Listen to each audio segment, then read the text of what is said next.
asalaamaaleykum mbokk yi déglu dal leen nag jàmm ndaw yi nga xam ne ñoom ñooy jël gaal yi ngir dem bitim réew li ni mel de ba léegi dakkagul fii ci biir réew mi ndaxte colikaay bii di Sud Quotidien mi ngi ñuy xamal ne ab gaal la ñu daal di gis fa li nga xam ne moom mooy ca Cap Vert gaal boo xam ne ma nga déparé woon fa li nga xam ne moom mooy ca Fass Boye feesoon dell ak ñi nga xam ne ñoom ñooy ay migrants wante ba ñu yeggee fa li nga xam ne de moom mooy ca Cap Vert ña ca desoon bëriwul colikaay bii di Sud Quotidien di ñu xamal ne kon mbëkk mi tey jii la wàllu gën a aay ndaxte saa su ne am na ay ndaw yuy déparé fii ci biir Sénégal ngir bëgg a dem fa li nga xam ne de moom mooy ca bitim réew li nga xam ne sax moom moo mujjee xew maanaam daal ñii nga xam ne la ñu daal di wàllu fa li nga xam ne de moom mooy ca Cap Vert ñoom ña nga déparé woon fa li nga xam ne moom mooy ca Fass Boye loolu nag moom moo tax ba démb askan ba yeewoo ca gox boobu meroon nañu ba fut ba wàcc ci mbedd mi autolikaay bi di la témoin du ñu xamal ne xeexoo yu métti moom moo amoon démb fa li nga xam ne kon moom mooy ca Fass Boye ñi nga xam ne ñoom ñooy ndaw yi doon manifester daal dina ñuy lakk service régional de pêche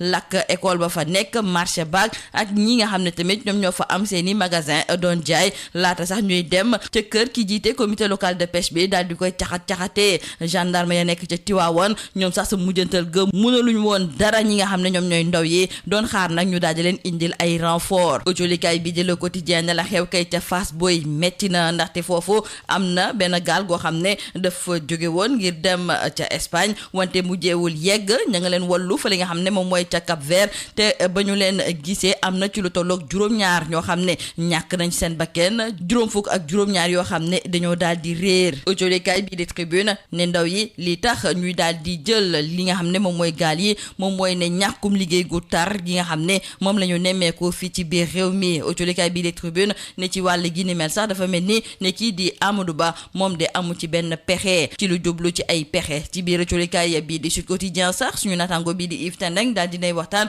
ak professeur Ali Tandian moom nekk jàngalekat ci université Gaston Berger bu Saint-Louis wante it moom moo daal di jiite observatoire sénégalais des migrations moom mu daal di xamle ne saafara moom bu ñu ko waree mën a jël jëmale ko ci wàllu mbëkk mi faw mu daal di nekk ak waxtaan gu yaatu joriñ yi ko ŋànk yëpp dañ cee war a mën a taxaw moom it mu daal di ci yokk sax ne ci gox yi nga xam ne dañuy faral di nemmeeku ne ñi bëri dañ fay faral di jóge ñooñu moom lépp lu jublu ci wàllu migration kenn waru leen a jox ngir ñu daal di koy gérer nañu ko bàyyee ak yeneen dëkk yi mu daal di ci yokk di xamle ne tontu moom bu ñu ko buggee indi jëmale ko ci li nga xam ne moom mooy immigration clandestine duñu ko yemale rek ca ministère de l'intérieur wala boog ca ministère des affaires étrangères ñu daal di jukki ci wàllu élection présidentielle bi nga xam ne ci ñaar fukki fan ak juróom ci weeru février bu atum 2024 lañ ko fas yéene amal juróom-benn weer dong de moom moo ci des wante ba léegi autolikaay bi di l'info mi ngi ñee xamal ne xamaguñu nag kan mooy nekk candidat wu coalition Benno Bokk Yaakaar candidat boobu nar naa sonn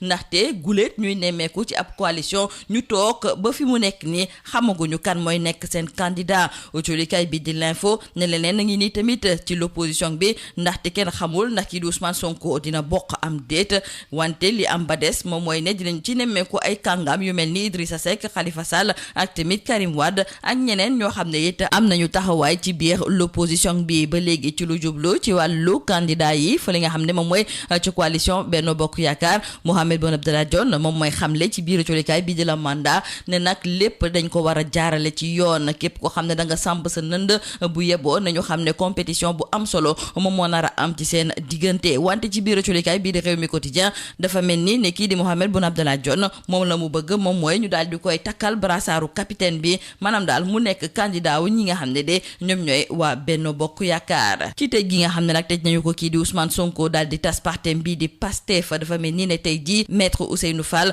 moom moo ci yëy yàbbi moom mi bokk ci avocat yi layal Ousmane Sonko tey jii seq na waxtaan ak suñu natango yoo colikaay bi di yor bi foofu nag la fa daal di tonto ki nga xam ne de moom mooy Ismaïla Madior Fall ndaxte la mu ko xamal moom mooy ne lii nga xam ne moom moo xew ci biir réew mi di tëj ga ñu tëj Ousmane Sonko ak tas ga ñu tas partem loolu moom day firndeel dellu ginnaaw bi nga xam ne suñu démocratie daal dina koy dellu ginnaaw te loolu ñi ko sooke du ñeneen ñu dul ñi nga xam ne ñoom ñoo nekk ci bopp réew mi rax ci dolli moom nee na xamul lu tax ci ab dossier goo xam ne dara leerugu ci ab dossier goo xam ne ba léegi ñu ngi koy liñatu naka la ci ab joriñ gu ñu dénk wàllu yoon mën a taxawee di ko commenter mu nekk ay laajte yoo xam ne tey jii kii di maître Ousseynou Fall daal dina koy fësal ci biir culikaay bii di yor bi jeexale ko nag ak mbir bu doy waar bii nga xam ne fan yëpp ñu ngi ko doon laan-laamee muy ab soxna su tudd Mame Fama Koundoul boo xam ne dafa réer mër moom dafa daal di wan na lor ba sax li ko dese woon mu daal di mucc bëriwul colikaay bi di enquête du ñu xamal ne kii di Mame Fama Koundoul moom de dafa réeroon mër wante nag démb la ñu ko daal di gis fii nga xam ne moom mooy ca Castor ba ñu ko gisee nag kenn gisaalewu ko ak doom moom colikaay bi di Libération du ñu xamal ne nag yóbbu nañu ko ngir daal di koy enquête foofu la daal di nettalee ne moom dafa xëyoon ci suba doom doxantu ji wante ba mu yegsee ba ca rond-point Gàddaay foofu nag la ko ay nit yu nekkoon ci benn oto daal di koy jël xeeñal ko nag benn produit boo xam ne moom moo tax ba mu daal di nelaw nee na nag ba mu yeewoo gis na boppam fa li nga xam ne moom mooy ca Castor te nag fekk na mu daal di wasin doom bu jigéen te nag doom boobu ñii nga xam ne kon ñoom ñoo ko agressé ñoom ñoo ko daal di yóbbu colikaay bi di Libération ne Mame Fama Koundoul mujjee nañ ko yóbbu nag ca l'hôpital ngir daal di xool ba xam sax ndax moom ëmmoon na bay wasin li am ba des daal colikaay bi di L'Observateur ñoom la ñu gëm moom mooy ne kii di Mama Koundoul li yëpp moom moo ko daal di inventé maanaam daal musul ëmb te it pexe yi yëpp moom moo ko tegal boppam lii moo nekkoon mbokk julikat yi li gën a fës ci biir colikaay yi ñu leen di ñaanal njeexte lu bës ak jàmm. Mesdames et messieurs, bonjour. Le phénomène de la migration irrégulière par voie maritime avec son corollaire de mort ne s'estompe pas. Aujourd'hui, nos confrères du journal Sud Quotidien nous proposent tout un dossier sur ce drame de la migration irrégulière, surtout après le sauvetage au Cap-Vert de 38 migrants avant-hier mardi de la pirogue ayant pris départ à Fass Boye le 10 juillet dernier avec à son bord 101 personnes. Après plusieurs semaines de détresse en mer, la pirogue de Fass Boye a été retrouvée au Cap-Vert. La centaine d'occupants au départ n'a laissé place qu'à des cadavres, des portés disparus et des rescapés mal en point. Perdus dans l'océan, les voyageurs infortunés ont passé plus d'1 mois dans la mer et ce nouveau drame de la migration irrégulière témoigne que le voyage risqué vers l'Europe n'a pas encore fini de livrer tous ses secrets. Et face à ce drame de la migration irrégulière, certaines populations commencent à se rebeller. C'est le cas de Fass Boye. Hier, nous disent nos confrères du quotidien Le Témoin, des jeunes manifestants en colère ont incendié le service régional de pêche, le CEM, le marché et divers commerces avant de détruire le verger du président du comité local de pêche. Les gendarmes de Tivaouane débordés ont dû faire appel à des renforts. Une situation très tendue qui prévaut actuellement à Fass Boye. Et nos confrères du quotidien Le Quotidien nous expliquent qu'après 35 jours en haute mer, l'embarcation partie de cette localité avec au moins 101 migrants à son bord a été repêché mardi dernier et si 37 personnes sont restées en vie et 7 cadavres recensés, les 56 sont portés disparus et sont sans doute morts. Fass Boye est devenu une zone de départ et les candidats, nous disent nos confrères du journal Tribune, sont le plus souvent poussés à la mer par le chômage et la misère, écrivent nos confrères du journal Tribune. Et face à ce triste sort d'une jeunesse abandonnée, nos confrères trouvent que le Premier ministre Amadou Ba est sans solution. Et en parlant de solution, aujourd'hui dans le journal Sud Quotidien, nos confrères se sont entretenus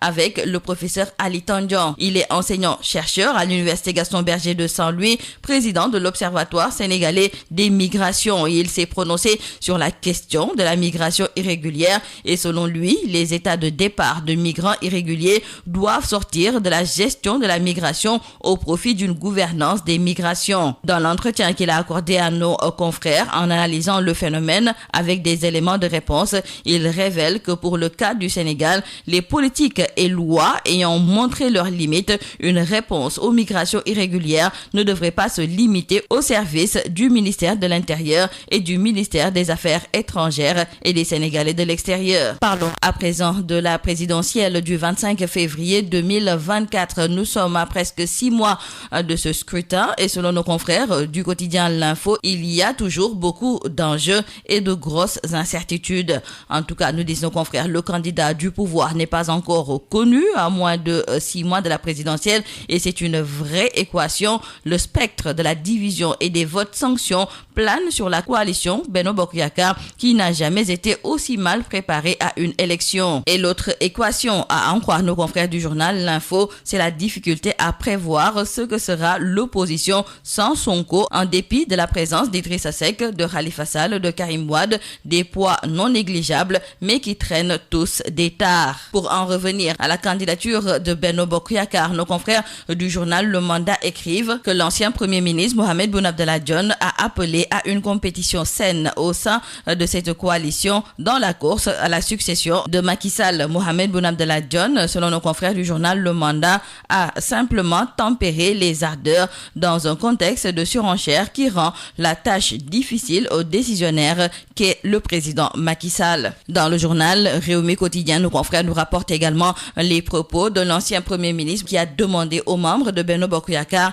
de faire un bloc autour du président Sall. Boun Abdallah Dionne a soutenu que si sa coalition lui accorde sa confiance pour porter le brassard, il promet une victoire éclatante de Benno à l'élection présidentielle de février 2024. Et l'on reparle de l'incarcération du chef de l'opposition et la dissolution du parti PASTEF qui, à en croire Maître Ousseynou Fall, constitue un recul démocratique jamais enregistré dans l'histoire du pays. Aujourd'hui, le membre du collectif des avocats d'Ousmane Sonko s'entretient avec nos confrères de Yoor Yoorbi. Il brise le silence et remonte les bretelles à Ismaïla Madior Fall. Il demande d'ailleurs à ce ministre comment il peut, dans le dessein d'empêcher Ousmane Sonko de participer à la présidentielle de février 2024, commenter des procédures encore pendantes et de surcroît en les travestissant. Terminons par cette affaire de cette femme en état de grossesse qui a été kidnappée puis retrouvée sans bébé. Selon nos confrères du journal Enquête, Mame Fam Koundoul, portée disparue et en état de grossesse avancée, a été retrouvée hier